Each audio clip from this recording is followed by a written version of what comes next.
Hey guys, it's Amy at Zoe Beck, and I'm going to do my weekly reading update for February 19th, 2023. So there's Cooper already causing havoc. He already knocked down the sign. Anyway, this was a really weird book because I had my eye issue last weekend, and I was on medication by the time last Sunday, and it was definitely getting better. And I was really actually doing really well up until Friday. Friday I did well. Yesterday my eyes started to bother me a little last night. And this morning it feels a little hazy. So I'm not seeing so great out of that side of my head. Anyway, so I might be back at the eye doctor tomorrow. Anyway, so we'll see how that goes. Hopefully it's nothing major. I've cleaned my glasses like 4 times trying to figure out if it's that, but it's not. I've checked with my glasses off that it's definitely fuzzier on this side. So I'm not sure what to do on that. Anyway, the point is that my reading has been kind of all over the place. I made certain decisions. I did try a chapter tag this week. I did a lot of I finished 5 things, but I don't think they were really the things I was planning to read, except for one of them. Or 2 of them I knew I was going to, and everything else is just kind of, that just kind of happened. So let's talk about the books that I read, the ones I DNF'd, because I did make some decisions on some books that have been lingering. And then what I'm in the middle of and what I think I'm going to read in the next week. And as I said, I have started way too many books, so there might be quite a few on that.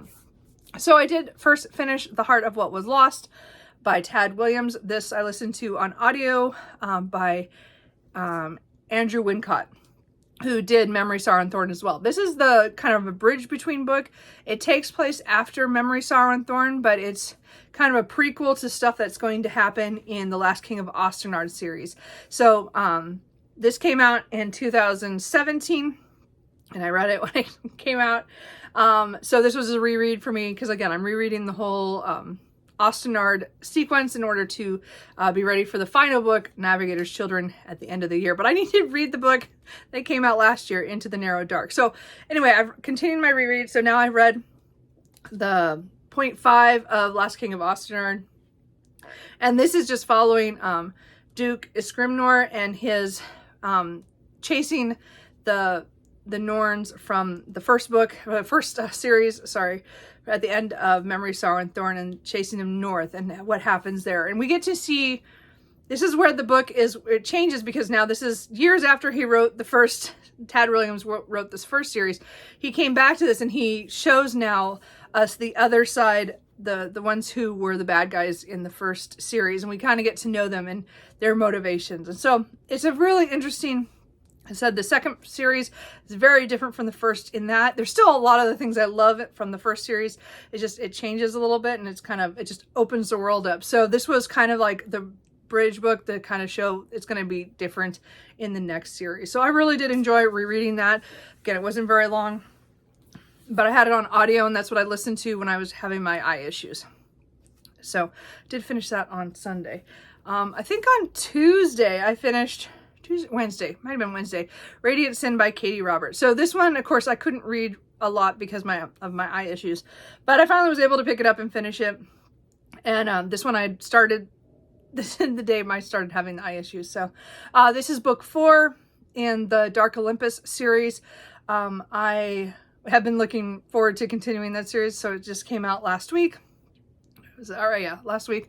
So I read it, it came out on the 7th.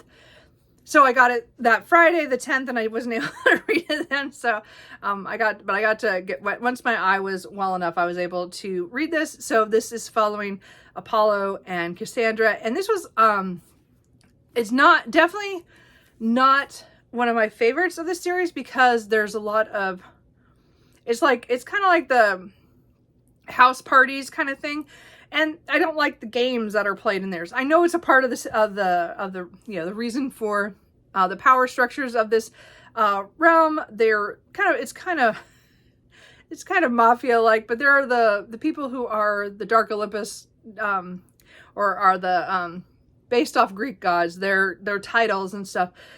Some of them are invited to this party of this newcomer, and things start going wrong pretty quickly after that. So it's kind of a country house murder mystery, but it doesn't have the murder part of it that, I'm not explaining this right. Anyway, point is, this is different, but because it's in this world and stuff, it just had that feel. And usually I like, you know, those in my mysteries when they're isolated and they're at a house party and stuff. But for some reason, I didn't like the games that were played in this. And that's just a me thing. I'm not a big game player.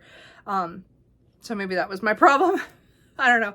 But I love the relationship in here. Again, this is a romance, and it has the two getting together who know that they shouldn't, and you know, it just kind of goes. I love those two. I really did enjoy the couple in here. It was not that maybe the story went in a direction did not. I mean, I saw it coming, but I didn't know how it would end up. Like, so I liked the progression of the story of what happens in the plot. I just might not have liked some of the details in there. So again, it's not my favorite of the series. I think I like a lot of parts of it. So this is one of those books that I have a feeling that if I reread this, I would probably skip over some of those parts that I didn't like because I didn't need them. Everything else I liked though. So anyway, I'm really glad I got to read that, finish that. So again, it's a series continuation that I'm caught up on that one as well. And then I decided to try to read Jezebel's Daughter by Wilkie Collins. This one, I just, every time I've tried to pick this up in the last 2 Octobers, I've tried to read this. And I read 8 pages one of those, and then I just didn't read it. And I decided that I would split it up. I was going to read 15 pages a day between when I started this on Monday to the end of the month so that I would try to get it done. But I found myself picking it up more once I got deeper into the book. So it's only about 250 pages, the story. So that's what I figured. I'd read about 15 pages and then I would, as I said, so I read it in the morning, usually, or at my lunch break, you know, like I did it on my breaks and stuff, so I did it kind of at work. And, but I would start reading more of it and I'd want to continue reading it. So by Thursday, I was pretty much going, oh no, we're just reading this. So after I finished Radiant Sin, I decided to focus on this one, even though I had another book that I wanted to read, but I put it aside and I read this. So this was one of his later novels. It was published in 1880, and this has where there is a young couple who get engaged, and it's their families at the beginning are kind of keep them apart for different reasons, or you know, the how do I want to put that, the father of the boy sends him away to England to keep him away from the daughter because there's so many rumors about the mother and how she is not liked, and how there are questions about her husband's death and a lot of mysteries around her, but mostly rumor stuff and debts and other things. And then the main character at the beginning of this book who's telling the story kind of comes into it because the young man is sent to England to work under his aunt, who has also just been widowed, and she's taking over, and she has her own thoughts about running the business, and it's connected to the one that's the other. So it's England and Frankfurt, Germany. And there's a connection with business between the two. And then the young lovers that are separated. And then this other young man kind of gets pulled into it. And when he goes to visit Frankfurt, he kind of gets involved with this woman and her daughter and how that connects to the people he knows. And it's very twisted. It's very much sensational novel. Twists and turns of things that are happening, connections, and again, it's dealing with people who there's also a thread on mental health of a man who is who was in an asylum in London, who now is out for different reasons, and how he is connected. So there's this element of madness and rumor and poisons and chemistry and debt and these people all kind of twisted up. And then again, you have these people, this young couple who just wants to get married, and all this other stuff is going around them, and they're just poor little innocents, and everybody else is not innocent. It was really good. Again, it was very short. I don't want to give too much away. That's kind of it. Just know it's very much a Wilkie Collins novel, but a short one. And so I really enjoyed it. I wasn't sure I was going to like any of his short ones because I haven't read any of them. I've only read The Moonstone and The Woman in White. But I have like a lot of some of his shorter ones and some of his other long ones I want to get to. But this one has been on my TBR for, again, a couple of years that I kept trying to read and I didn't. And so I just, by the time I got to near, halfway to the end, I just wanted to keep reading this one. So I did. So I finished it out this week without even meaning to. This is one of the classics on my 6 classics I want to read in 2023. So I've gotten the first one checked off of that list. So I'm glad I finally got this done. That means that now I can put a different Wilkie Collins on my TBR for Victober. Unless I want to read one before that. But these are good. As I said, they're just it's definitely sensational with the mystery and a lot of drama in the families. And it ends, it's just, the end was just, I wasn't sure where it was going. I just had no idea. It was very interesting. Oh, I didn't bring it in here. Well, we're just gonna, sorry. I did read another of the Pendricks novels, Pendricks Fox by Lewis McMaster Bougel. I don't have it here with me.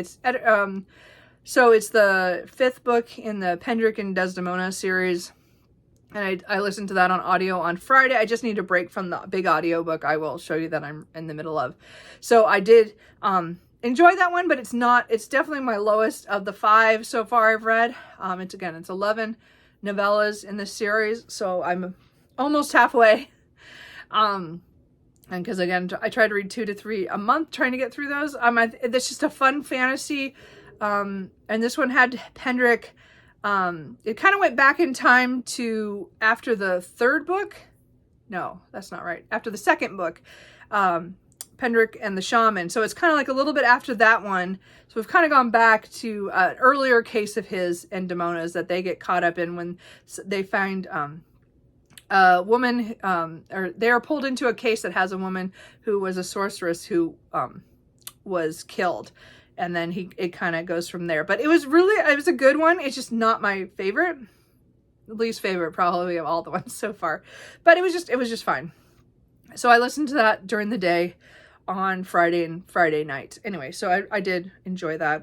And then because my eye was bothering me as well, I listened to Where the Drowned Girls Go by Shauna McGuire. This is book 7 in the Wayward Children series. This is a reread. I read it last year physically. The audiobook was done by Whitney Johnson, and it was really good. I just, my eyes, as I said, I think there's something again wrong with my eyes. It's just not making me mad. So I had a headache, I think, as well. I think I actually was verging on a migraine.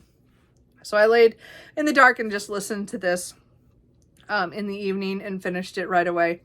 I do, I love this book. This is I think it's my 2nd favorite of the series. So it was really good to revisit it because I didn't remember everything from last year. So this is following one of the girls from Eleanor West School for Children, I guess. I don't remember how it goes. Anyway, but Cora, and we've seen her in several other of the books that follow the kids at that school.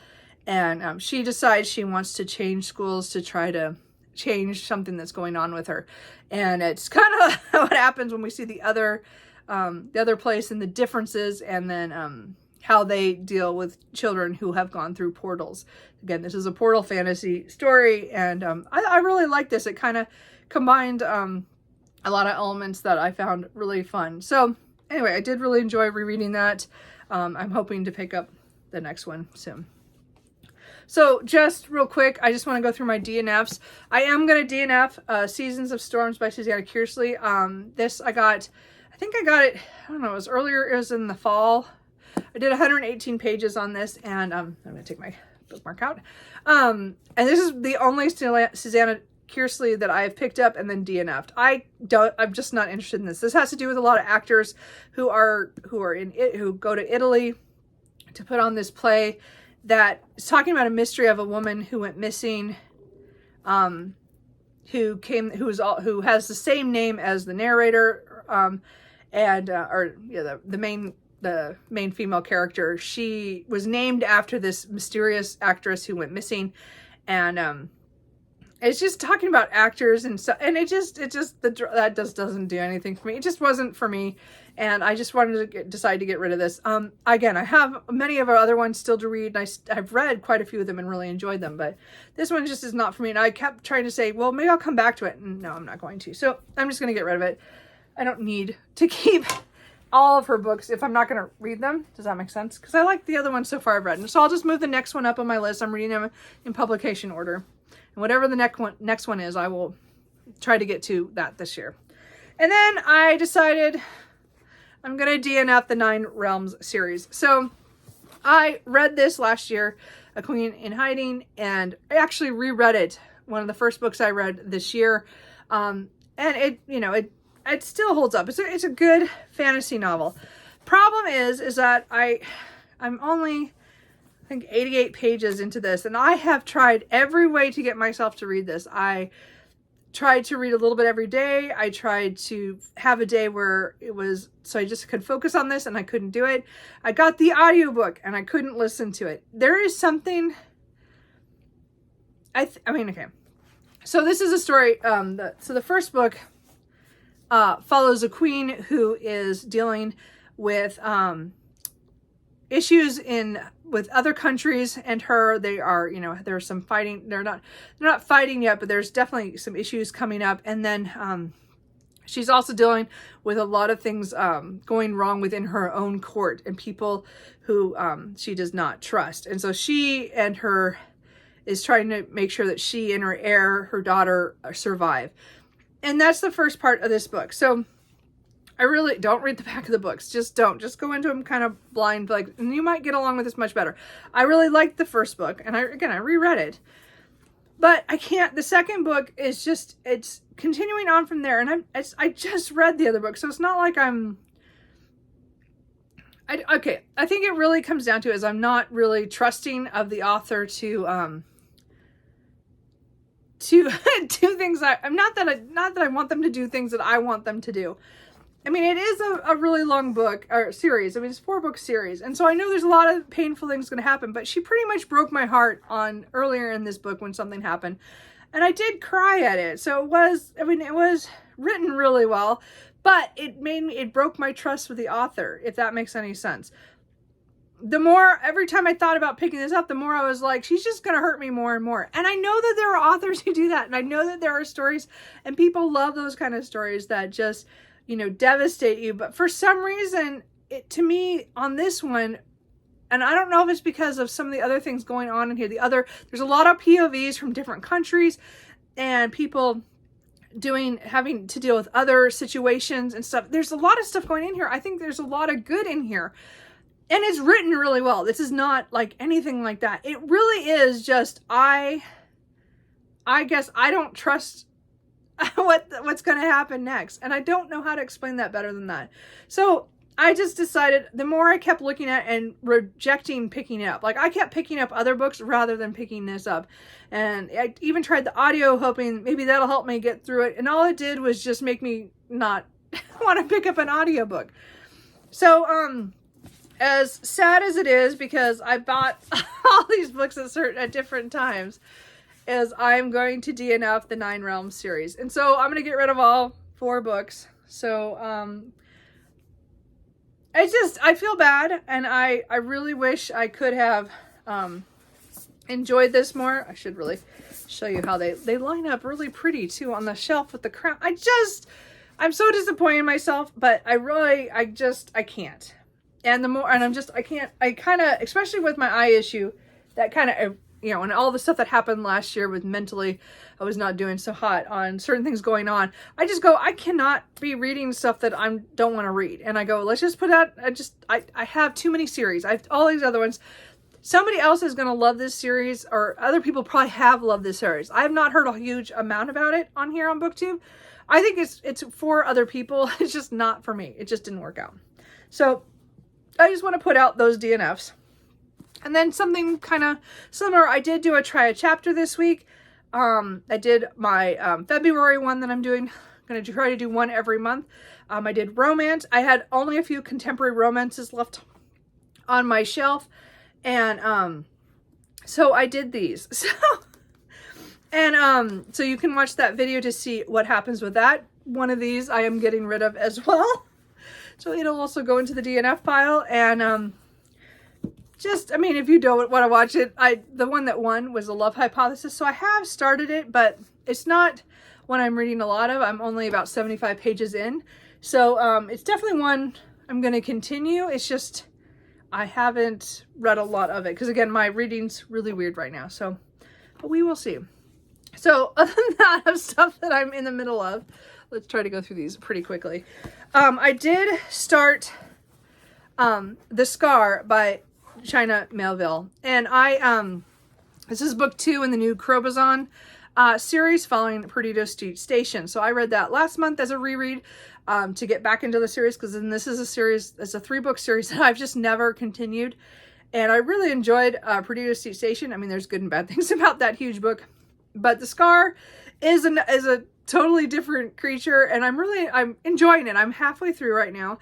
I decided to take a little break and listen to a couple audiobooks, the other ones, because this one is just a long audiobook. This is done by Gildhart Jackson, and he does a good job. And so we're following mostly Bellis, who is somebody who is from New Crobazon, and she is kind of on the run, just trying to get out of town for a while. So she takes like a job to leave the big city to go to kind of a frontier city.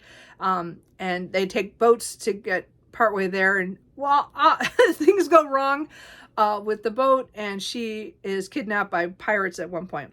So then we have her living in a place called the Armada, and which is all these boats that float in the ocean together. And then they have a secret of what they want to do for the city, and she is kind of dragged into that. And anyway, so they're on a little adventure right now where I left them. I am enjoying this, and again, I want to get it done by the end of February, but we'll see. It was a big audiobook. I mean, it was like 27 hours, which means it was about 18 hours on 1.5 speed, which is what I listened at. So I still have about 9 hours left. So I'm hoping to pick it up later this week, but I am enjoying that. That is a weird fantasy, really, really bizarre. But this one has pirates and other weird things. And it's if you like Perdido Station, I think you'll enjoy this one as well. It's a little different. Doesn't have quite the same overall structure of that one, but it's really interesting. And we did just meet some creatures that kind of reminded me of something that happened in Perdido Station, so that was kind of fun. And then I picked up 2 audiobooks, not 2 audiobooks, 2 rereads, because, as I said, the last couple days, I had The Love Hypothesis to read, but my brain was not focusing on that. So as I said, I changed my audiobooks, and I got a couple from the library that just came in on hold. So the other one that came in was The Immortal Hunter by Lindsay Stans. This is book 11 in this series. I think it's 11. Yeah, this is 11. And so this is, there's like a trilogy within the overall arching Argano Vampire series, which are the the Hunters. And this is book 2, which is we're following Decker, and he's searching for somebody who had gone rogue, and they just found out that he was in the area. When they follow him, he is there. He is actually found kind of a group of vampires who are torturing some women, and so they go to the rescue kind of together, even though they're out to get him. And then he's kind of stuck with one of the survivor women while the other girl gets kidnapped, which is her sister. And Nicholas, the other guy in the story, is following the bad guys, and Decker is stuck with the other woman, and they're also trying to still help the other woman. I am not displaying this right. So there's like a mystery element in here. They're trying to go after the bad vampires. And again, the main character, Danny, doesn't know vampires exist, so she thinks they're crazy when they talk about hundreds of years since they wanted to eat or wanted to have sex or anything. So again, this is one of those fated mates series where when the vampire, whoever the vampire is, meets their fated mate, they start to experience more human qualities and like wanting to eat and have sex and other things. So, and they're unable to mind control the person, which is usually a sign that they are the fated ones. So of course there's that in here. So there's the romance part. She's always really funny with her dialogue and funny. This one's just a little bit more serious in the beginning because the sister was kidnapped and they're trying to catch up to him, the bad guy. So anyway, I'm not very far into this. I'm probably about 65 pages in. So I'm hoping to read this in the next couple days. We'll see what happens, but I did pick up that for reread. This is the last one I had read when I read these in 2013 or before I moved back to Portland anyway. But point is, I read the first 11 and then I don't know, I stopped. I can't remember. I just probably set it down for a little bit and then I forgot.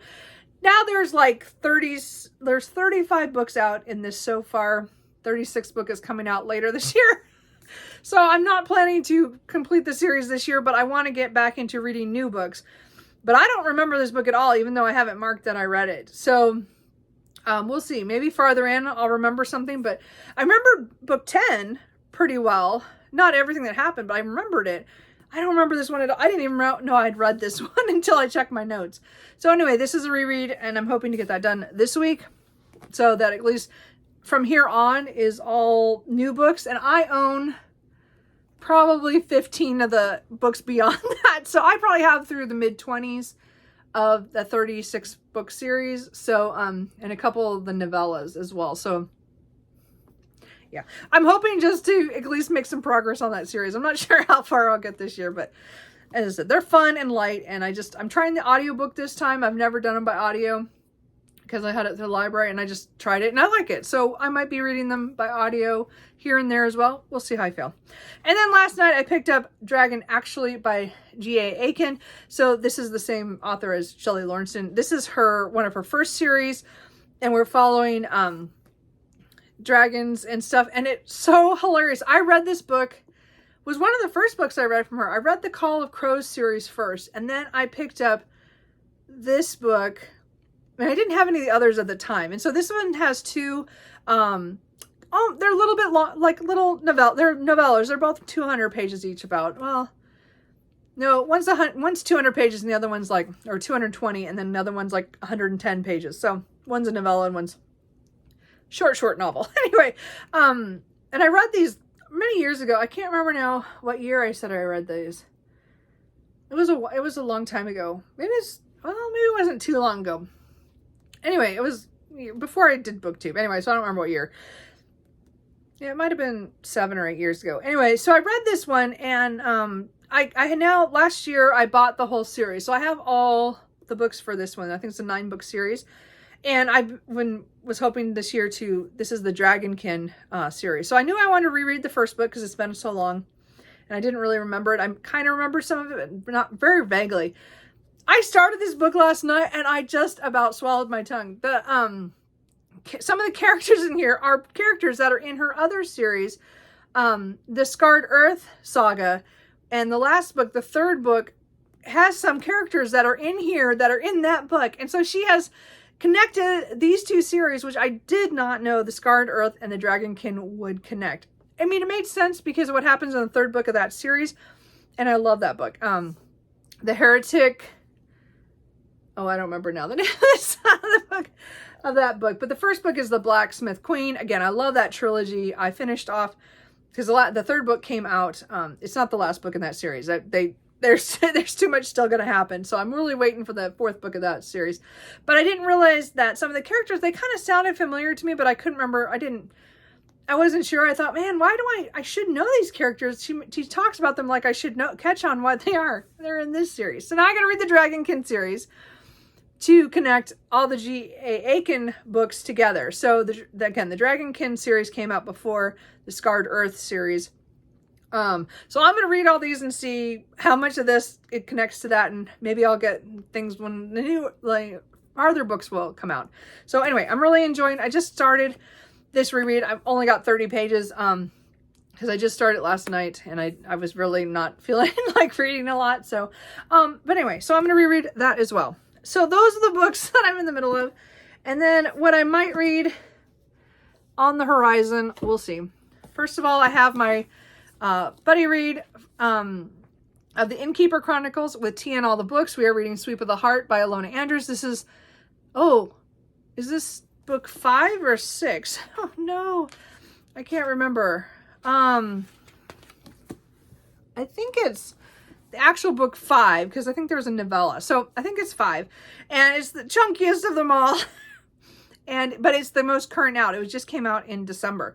So we'll be caught up on the series from this. This is again as a sci-fi with some urban fantasy elements. This is following Dina, who is an innkeeper, where it's kind of like they're the hub of the universe, where they kind of like an airport hub, and aliens come and stay at her inn, and they are given protections to stay there. There's magic of the inn that hides them from the human population, because they're not allowed to let Earth know that they exist. And of course, everything goes wrong every time somebody comes. So this is the next book. I don't know what's going to happen in this one. I haven't looked. But the novella that came before this was really good. So I'm really hoping to enjoy this one as well. And I said, Tia and I are going to read it over this next week. I think it's about, I can't remember how many pages. It's like, I think it's like 80. I think it's 80, 85 pages a day. So that's going to be a major part of my reading this next week. I do want to try to slip in Red Rising by Pierce Brown. I haven't felt in the mood for this yet, but I still want to try to get this done this month to try to catch up with everybody else reading this for read-alongs and stuff. So again, this is also a sci-fi, but this takes place on Mars, and I think it's talking about Darrow, who is a red, who I think infiltrates the Golds, who are considered the top of the power structure. So, and I think it's a revenge story of some sort. So anyway, I don't know. I haven't got to that. And then 2 other books that I kind of like to get to. Lost in the Moment and Found by Shauna McGuire is the next Wayward Children book, number 8. I almost picked this up yesterday. I didn't feel like it. It just didn't happen. I picked up Dragon actually instead. And then The House at Riverton by Kate Morton. This is another one where I'm starting to reconsider the books that I read on my first try chapter in January, which was historical fiction. And this one and The Gown and the Ice one, I'm having some thoughts that I might be getting rid of, like DNFing and getting rid of all of them. Like not even really, like maybe trying them one more time. But I have no, like, I'm not sure I'm going to pick this up, because every time I look at it, I just go, I don't want to pick that up. And I told myself I have to pick it up by the end of February. So we will see. Anyway, that is it. I know it's kind of chaotic. I have so much, I'm in the middle of so many things, and I read some things and I got rid of a lot of things for me. So that's kind of it. What else was I going to say? I'm going to try to get up a couple videos this week of possibilities for March of the Mammoths and March Mystery Madness. So I'm going to look for you guys to say where you think I should, like which ones I should focus on, or what do you think, if any, you think that those are crazy to try to read those next month, because those are 2 big readathons I love to participate in, and I want to do a lot of each. But mammoths are pretty huge, and you know, March then March Mystery Madness is a lot of mysteries. So we'll see how that goes. So anyway, if that's kind of it. What are you guys reading? Anything good? Have you guys gone through a streak where maybe you're not feeling so good, but you decide to DNF everything? I don't know. I'm in a weird reading mood, so we'll see how this week goes. As I said, I have so many things I should read, but we'll see what actually happens. So anyway, I will talk to you guys later. Bye.